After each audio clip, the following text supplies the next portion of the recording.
Reports are emerging that Prigozhin has refused to sign contracts with Russia's Ministry of Defense for the troops and his forces that were loyal to him.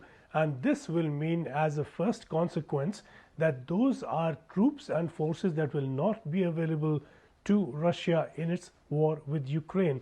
And that is a huge setback. This was the only military force that Russia produced that was effective. It captured Bakhmut after 9 months, more like 10 months of the bloodiest war and the bloodiest fighting that this whole conflict has seen.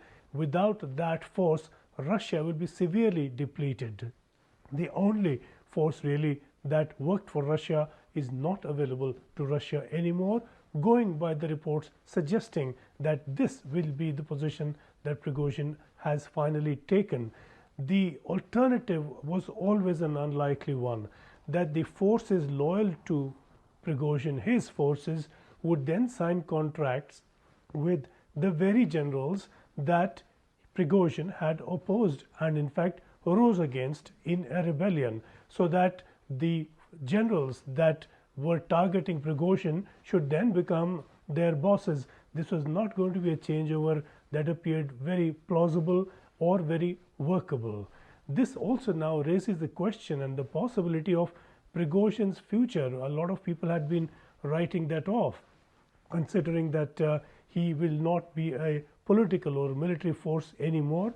But Prigozhin seems to be operating with a degree of freedom now, independent of Kremlin, to the extent that he can order his men to not work for the Kremlin. And this puts Prigozhin in a power position that not many were foreseeing for him for some time. This also raises questions about Lukashenko.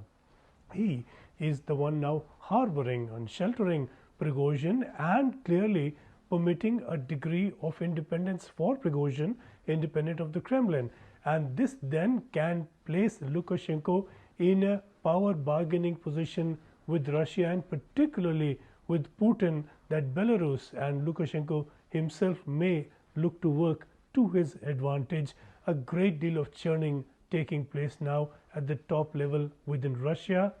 Very clearly, the signs are that this is not the end of the problems for Putin. That never did look likely, and this is a space that needs to be watched now very carefully indeed.